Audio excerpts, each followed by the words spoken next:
순종으로 이긴 전쟁, 순종으로 이긴 전쟁이라는 제목으로 말씀 함께 나눕니다.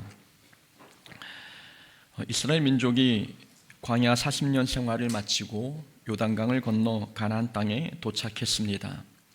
이스라엘 민족은 가나안 땅을 차지하기 위해 정복 전쟁을 치러야 했습니다.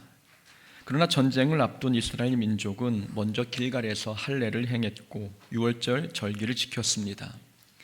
할례와 유월절 절기를 지키는 것은 하나님과의 관계를 다시 세우는 매우 중요한 영적 행위였습니다. 하나님께서 전쟁을 목전에 두고 할례를 행하고 유월절을 먼저 지키라고 하신 이유는 하나님과의 관계가 바로 서야 이 전쟁에서 승리할 수 있었기 때문입니다. 이제 이스라엘 민족이 가나안 정복 전쟁 준비를 마쳤습니다. 오늘 본문이 그 첫 번째 전투 이야기인데 여리고성과의 전투입니다.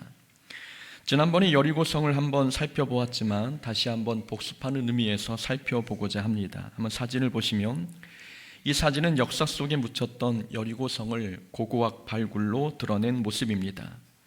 사진으로 봐도 여리고성은 그렇게 크지 않습니다.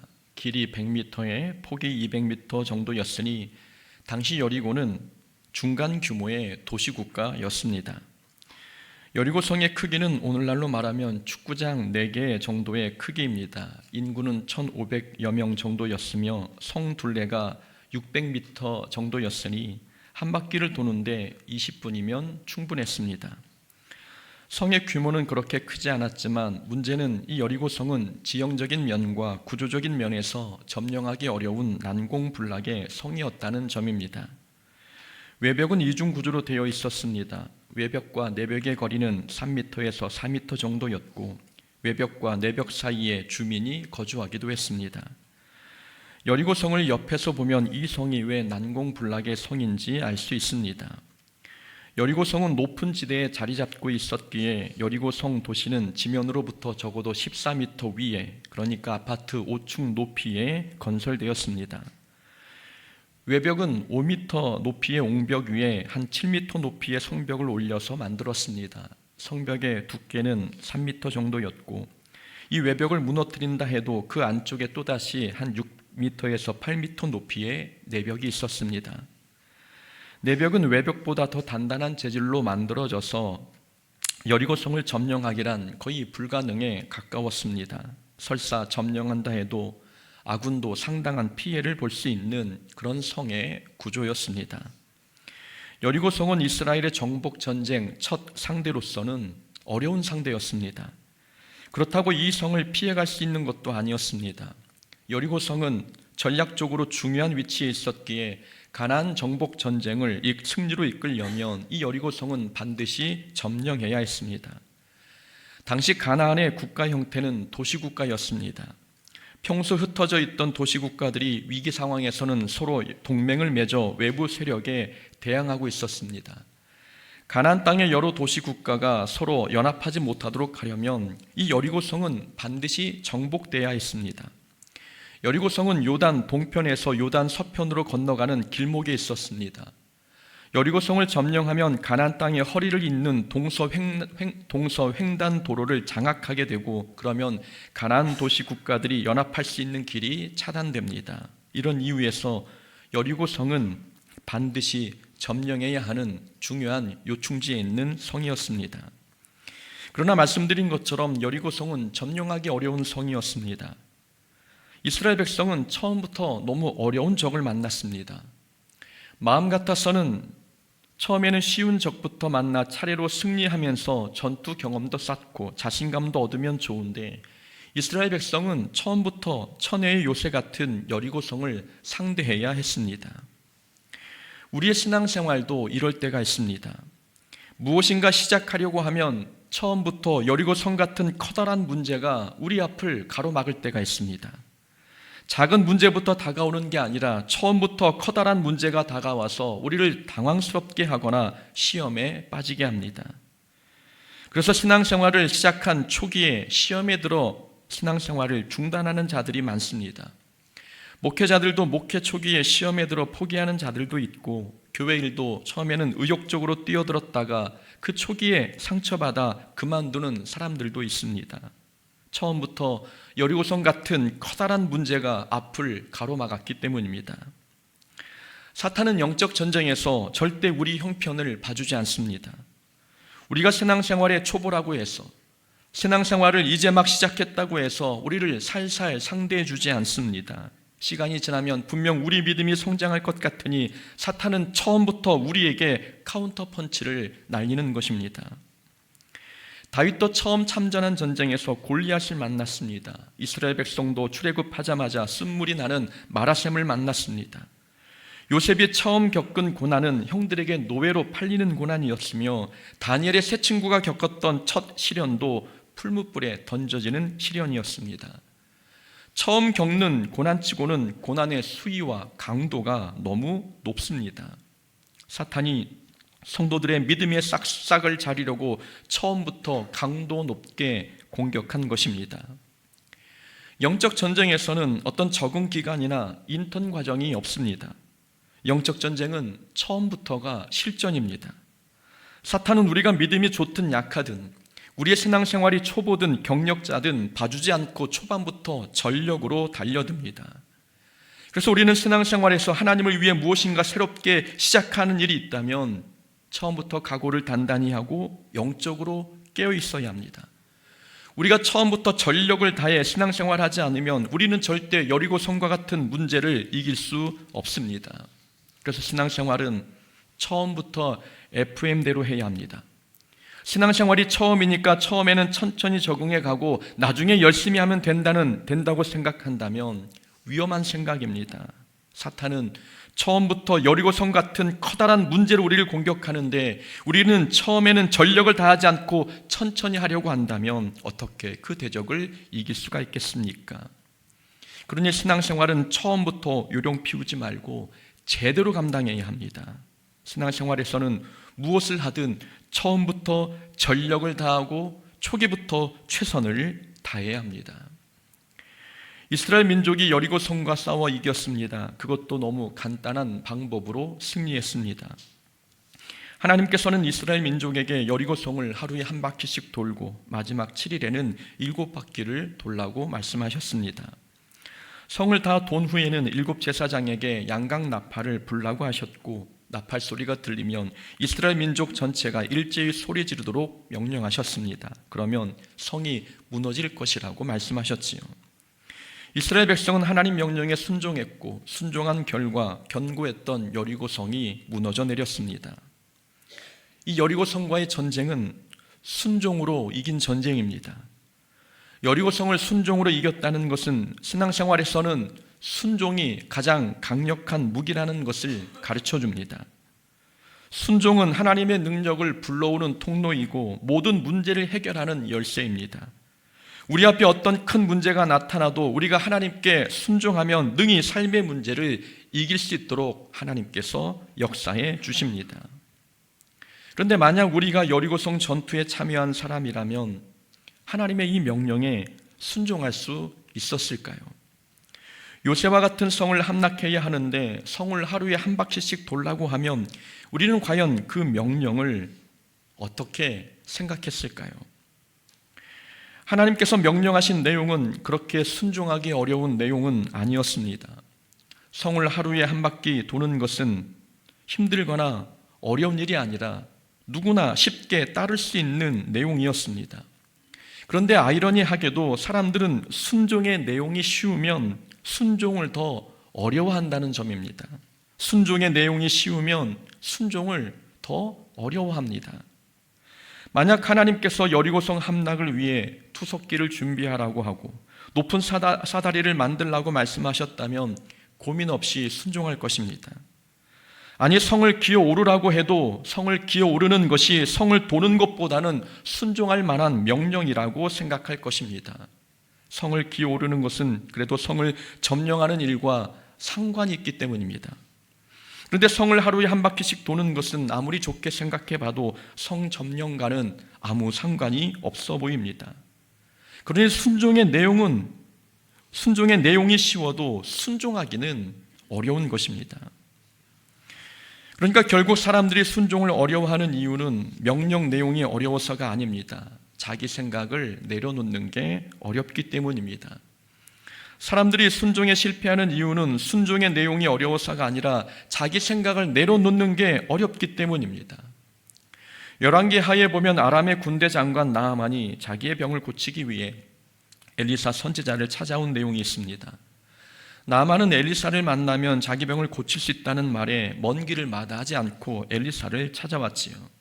그러나 엘리사는 나아만 장군을 마중 나오지도 않고 사람을 시켜 요단강에 가서 7번 목욕하라 했습니다. 그러면 살이 깨끗하게 나을 것이라고 이야기했지요. 나아만 장군은 엘리사가 마중 나오지 않은 그 태도에 화가 났지만 강에서 목욕하라는 이 목욕하면 병이 나을 거라는 말에 더 큰 화가 났습니다. 나아만은 그렇게 쉬운 방법으로 병이 나을 것이라고는 생각하지 않았습니다. 나아만 장군은 엘리사의 요구 내용이 어려워서 불순종하려고 했던 게 아닙니다. 병 고치는 방법이 너무 간단하고 쉬워서, 그래서 자기 생각과 달라서 순종하기 어려웠던 것입니다. 결국 순종이 어려운 이유는 순종의 내용이 어려워서가 아니라 자기 생각을 내려놓는 게 어렵기 때문입니다. 우리가 순종하려면 자기 생각을 내려놓아야 합니다. 하나님의 일하심의 방법이 너무 간단하고 쉬울 때, 그래서 하나님의 말씀이 우리 생각과 다를 때 우리는 우리 생각을 내려놓지 아니하면 순종에 성공하지 못합니다. 예수님께서는 작은 일에 충성하는 자에게 큰 일을 맡기시겠다고 말씀하셨습니다. 작은 일이란 다른 말로 하면 쉬운 일입니다. 쉬운 일이 작은 일입니다. 우리가 쉬운 일에 순종하면 하나님께서는 우리에게 큰 일을 맡겨주십니다. 그러나 신앙생활에서 어려운 점이 있다면 쉬운 일에 순종하는 것입니다. 쉬운 순종이 가장 어렵습니다. 그러니 쉬운 일이라고 해서 순종도 쉬울 것이라고 생각하지 말아야 합니다. 쉬운 일, 간단한 일도 우리가 전력을 다해 전심으로 순종하려 하지 아니하면 우리는 쉬운 일일수록 순종에 실패하게 될 것입니다. 이스라엘 민족은 성을 도는 간단한 일도 법궤를 중심으로 돌았습니다. 간단하고 쉬운 일도 하나님과 함께 해야 순종할 수 있다는 것을 보여주고 있는 장면입니다. 하나님과 함께하지 아니하면 우리는 작은 일, 쉬운 일에도 순종하기 어렵습니다. 그러니 순종의 내용이 쉽다고 해서 그걸 가볍게 여기지 말고 쉬운 일일수록 자기 생각을 내려놓고 전력을 다해 순종해야 합니다. 그래야 모든 일에 우리는 순종할 수 있습니다. 이스라엘 민족은 이해하기 어려운 하나님의 명령에 순종했습니다. 우리는 이스라엘의 순종을 보면서 우리가 본받아야 할 순종은 어떤 순종인지 3가지 교훈을 통해 배워보고자 합니다. 우선 첫 번째 순종은 머리로 하는 게 아니라 믿음으로 하는 것입니다. 이스라엘의 순종은 머리로 하는 순종이 아니라 믿음으로 하는 순종이었습니다. 이스라엘의 순종이 머리로 하는 순종이었다면 하나님의 명령에 순종하지 못했을 것입니다. 성을 돌라는 명령은 도저히 이해하기 어려운 명령이었기 때문입니다. 그러나 이스라엘 민족은 하나님을 믿는 그 믿음으로 말씀에 순종했습니다. 하나님께서 2절에서 말씀하셨습니다. 보라, 내가 여리고와 그 왕과 용사들을 내 손에 넘겨주었으니 라고 말씀하셨습니다. 하나님께서는 전쟁이 시작되기 전부터 여리고성을 이스라엘 손에 넘겨주셨다고 말씀하셨습니다. 여리고성 전투는 이스라엘 민족이 이미 이겨놓고 하는 전쟁이었습니다. 하나님께서 이미 전쟁을 이기게 하셨는데 이겨놓고 하는 전쟁에 싸우는 방법이 중요하겠습니까? 여리고성을 넘겨주셨다는 하나님의 말씀을 믿는 사람은 하나님께서 어떤 방법을 제시하시든 순종합니다. 이것이 믿음으로 하는 순종입니다. 그러나 하나님의 말씀을 믿지 못하는 사람은 방법을 중요하게 생각합니다. 전술 전략, 이런 방법이 좋아야 전쟁에서 이길 수 있다고 생각하기 때문입니다. 순종은 방법이 타당해서 하는 게 아니라 하나님을 믿기에 하는 것입니다. 순종은 하나님을 믿어서 하는 것이지 계획이나 방법이 좋아서 하는 게 아닙니다. 방법을 보고 순종하는 것은 머리로 하는 순종이고 방법과 상관없이 순종부터 하는 것은 믿음으로 하는 순종입니다. 순종은 머리로 하는 게 아니라 믿음으로 하는 것입니다. 납득이 될 때만 순종할 게 아니라 납득이 되지 않아도 하나님을 믿고 순종해야 한다는 말씀입니다. 예수님께서 베드로에게 깊은 곳에 그물을 내리라고 명령하셨습니다. 밤새 그물을 던진 베드로가 깊은 곳에 그물을 안 던져봤겠습니까? 같은 곳에 수십 번을 던져봤을 것입니다. 깊은 곳에 그물을 던지라는 예수님의 명령은 머리로 생각하면 이해하기 어려운 명령이었습니다. 예수님의 명령은 어부 경력이 많은 베드로가 보았을 때 그렇게 설득력이 있는 명령이 아니었던 것입니다. 그러나 베드로는 말씀에 의지하여 깊은 곳에 그물을 내렸습니다. 머리로 하는 순종이 아니라 믿음으로 하는 순종이었습니다. 출애굽한 이스라엘 백성이 목이 말랐을 때 광야에서 마라샘을 만났습니다. 그러나 마라샘이 쓴물이나 마시지 못하자 하나님께서는 모세에게 나뭇가지를 던지라 명령하셨고 그 명령에 순종했더니 쓴물이 달아졌습니다. 모세도 방법이 좋아서 순종한 게 아니라 하나님의 능력을 믿고 순종했습니다. 모세가 머리로 순종하는 사람이었다면 머리로 계산했을 것입니다. 나뭇가지를 던지는 게 물을 변화시키는 것과 무슨 연관성이 있지? 나뭇가지가 무슨 화학 반응을 일으키거나 도무지 연관성이 없는데 나뭇가지를 던진다고 해서 어떤 변화가 있을까? 머리로 계산하면 순종은 어려웠을 것입니다. 그러나 모세는 믿음으로 순종하는 사람이었기에 나뭇가지와 기적의 연관성을 따지지 않고 하나님께서 말씀하시니 바로 순종했습니다. 순종은 머리로 하는 게 아니라 믿음으로 하는 것임을 보여준 사건입니다. 우리는 순종해야 할 상황에 놓이면 머리로 계산하지 말고 믿음으로 순종해야 합니다.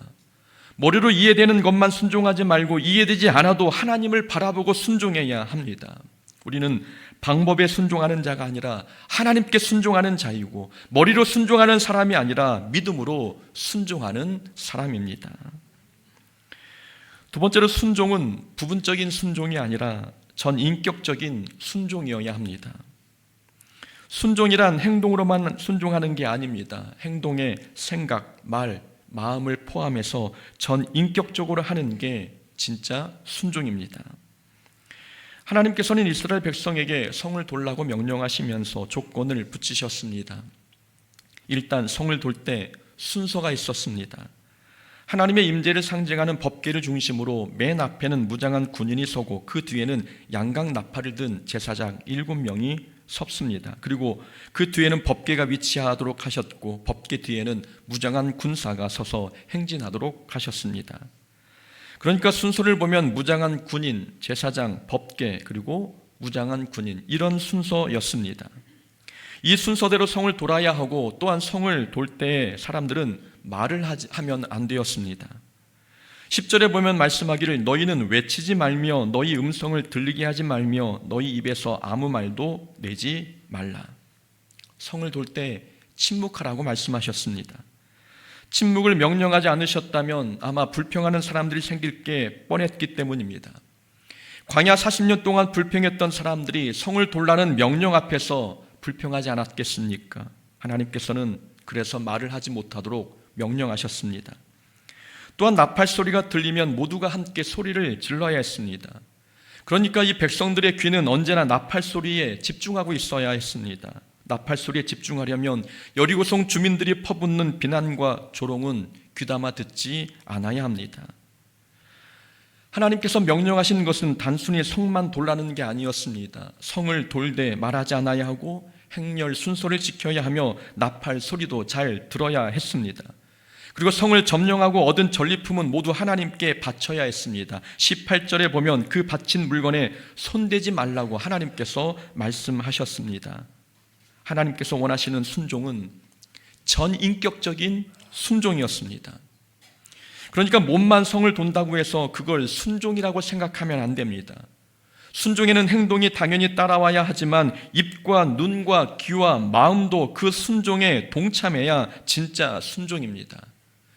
입이 순종에 동참해야 한다는 말은 순종할 때 불평하지 않아야 한다는 뜻입니다. 귀가 순종에 동참한다는 말은 귀가 나팔 소리를 들어야 하듯 순종할 때 하나님의 말씀을 들어야 한다는 말입니다. 눈은 하나님께서 정하신 기준에 주목해야 한다는 말씀이고 그리고 전리품에 손대지 말라고 말씀하신 것처럼 우리는 순종할 때 세상 욕심과 탐욕을 마음에 품지 않아야 합니다. 하나님께서 원하시는 순종은 행동, 입, 귀, 눈, 마음, 이 모든 것이 동참하는 전 인격적인 순종입니다. 행동은 순종하는데 입에서 불평이 나온다면 그건 순종이 아닙니다. 행동은 순종하는데 귀는 세상 소리에 열려 있다면 그것도 온전한 순종이 아니고, 몸은 순종하는데 머리에서는 부정적인 생각과 마음에는 세상 욕심이 가득하다면 그 또한 100%의 순종이 아닙니다. 그런 순종으로는 절대 여리고성을 무너뜨릴 수 없습니다. 목사님, 그래도 아예 불순종한 사람보다 일부분이라도 순종한 게 더 낫지 않나요? 라고 말씀하시는 분이 계실지 모르겠습니다. 그러나 안타깝게도 하나님께서는 부분적인 순종은 순종으로 보지 않으십니다. 사울 왕은 하나님의 말씀에 순종하여 아말렉과 싸워 이겼지만 모든 생명을 진멸시키지 않았고 감나가는 가축은 살려두었습니다. 100%의 순종이 아니라 부분적인 순종이었던 것이지요. 이 일로 하나님께서는 사울을 버리셨습니다. 사도행전에서 아나니아와 삽비라 부부는 자기의 전 재산을 팔아 일부분만 헌금하고 전부를 드린 것처럼 거짓말했습니다. 이 또한 부분적인 순종입니다. 롯의 아내도 소돔을 떠나라는 명령에는 순종했지만 뒤를 돌아보지 말라는 말씀에는 순종하지 않았습니다. 반쪽짜리 순종이었습니다. 이 일로 아나니아 부부는 죽임을 당했고 롯의 아내는 소금기둥이 되었습니다. 부분적인 순종은 불순종과 다름없다는 것을 보여주는 사건들입니다. 부분적인 순종으로는 역사를 일으킬 수 없습니다. 전인격적인 순종이 아니면 자기 자신의 변화나 공동체의 변화도 이루어낼 수 없고 영적 전쟁에서 승리할 수 없습니다. 순종이 영적 전쟁에서 무기가 되려면 우리의 행동과 생각, 말, 마음, 우리 귀, 모든 영역이 함께 순종에 동참해야 합니다. 지금까지 우리가 몸으로만 순종했었다면 우리 입도 그 순종에 한번 동참시켜 보십시오. 우리 순종에 불평이 빠지면 그 순종에 하나님의 능력이 나타나 우리 신앙을 성장시키고 공동체를 변화시킬 것입니다. 지금까지 행동으로만 순종했다면 그 순종에 우리의 생각과 우리 귀와 우리 마음도 한번 동참시켜 보십시오. 여리고성과 같은 큰 문제 앞에서도 우리는 두려워하지 않고 승리할 수 있을 것입니다. 하나님께서는 부분적인 순종보다 100%의 순종을 원하십니다. 그러려면 행동뿐 아니라 말과 언어와 시선과 귀, 마음, 전 인격적으로 하나님께 순종해야 합니다. 세 번째로, 순종은 문제가 해결된 후에도 해야 하는 것입니다. 이스라엘 민족의 문제는 여리고성을 함락하기 전에는 순종을 잘했지만 함락한 후에는 순종에 실패했다는 점입니다. 하나님께서는 18절에서 전리품에 손을 대지 말라고 분명 말씀하셨습니다. 여기에는 이유가 있습니다. 여리고성 전투는 가나안 정복 전쟁에서 첫 번째 이루어진 전쟁입니다. 이 첫 번째 전투는 첫 열매를 상징합니다. 하나님께서는 출애굽기 23장에서 처음 익은 열매는 하나님께 드리라고 말씀하셨지요. 이 첫 열매에는 전부의 의미가 담겨 있습니다. 처음 열매를 드리는 행위는 나의 모든 것이 하나님의 것임을 인정하는 고백입니다. 그러니까 하나님은 모든 것이 하나님의 것임을 인정하는 믿음의 고백 차원에서 첫 열매를 드리기를 원하셨습니다. 이 여리고 성도 그 첫 열매와 성격이 같습니다. 가나안 땅은 하나님께서 이스라엘 민족에게 주신 선물입니다. 가나안 땅의 모든 것은 하나님의 것이기에 하나님의 것을 인정하는 차원에서 여리고성의 모든 전리품을 하나님께 드려야 했습니다. 그러나 아간이라는 사람이 하나님의 명령을 무시하고 외투 한 벌과 은 200세겔과 무게 50세겔 나가는 금덩이 하나를 숨겼습니다. 여리고성 점령 전까지 그렇게 잘했던 순종이 점령 후에는 실패한 모습을 보여주었습니다. 순종은 문제가 해결된 후에도 해야 합니다. 순종은 문제가 해결되기 전에도 해야 하지만 문제가 해결된 후에는 더 잘 순종해야 합니다. 사탄의 공격은 성공 후에 더 강하게 찾아오기 때문입니다. 사람들은 문제가 해결되면 영적으로 방심합니다. 사탄은 그때를 놓치지 않고 성공 후에, 모든 문제가 사라진 후에 우리를 공격합니다. 그러니 문제가 해결된 후에는 더욱 경계심을 갖고 하나님께 순종할 수 있어야 합니다. 순종은 문제 해결을 위한 도구나 수단이 결코 아닙니다. 순종은 하나님과의 인격적인 교제입니다. 우리가 문제를 해결했다고 순종을 소홀히 한다면 그것은 하나님과의 교제를 필요할 때만 한다는 뜻이 되어버립니다. 신앙생활의 목적은 문제 해결이 아니라 하나님과의 교제이지 않습니까? 하나님과의 교제가 신앙생활의 목적이라면 우리는 문제를 해결하기 전이나 문제를 해결한 후나 항상 순종을 통해 하나님과 교제해야 합니다. 하나님은 우리 문제를 해결하는 일시적인 도우미가 아닙니다. 우리 문제만 해결해 주시기 위해서 오신 일시적인 도우미가 아니라 하나님은 우리의 주인이시고 왕이시며 우리가 예배해야 할 창조주이십니다. 하나님은 우리의 문제가 해결되든 해결되지 않든 우리가 경배해야 할 대상이라는 말씀입니다.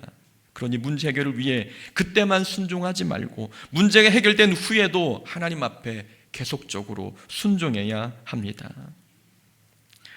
우리의 순종은 어떻습니까? 삶이 편해졌다고 해서 순종이 달라지셨나요?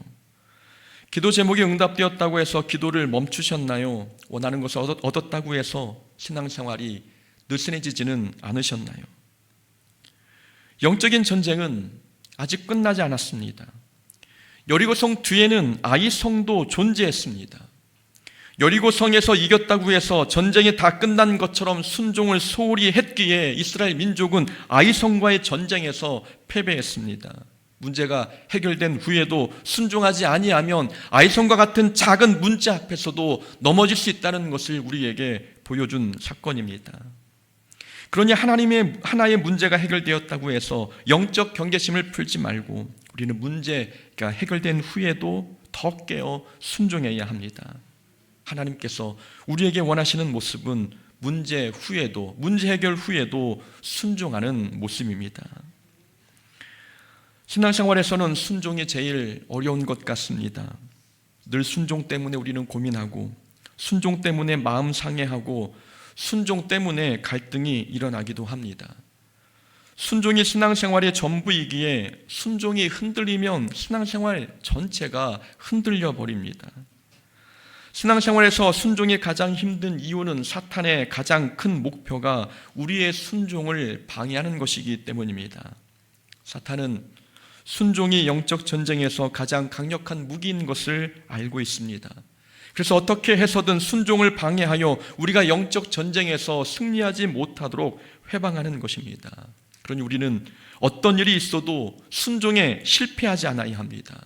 무슨 일이 있어도 머리가 아니라 믿음으로 순종해야 하고 부분적이 아니라 전인격적으로 순종해야 하며 문제가 해결된 후에도 하나님 앞에 전적으로 순종해야 합니다.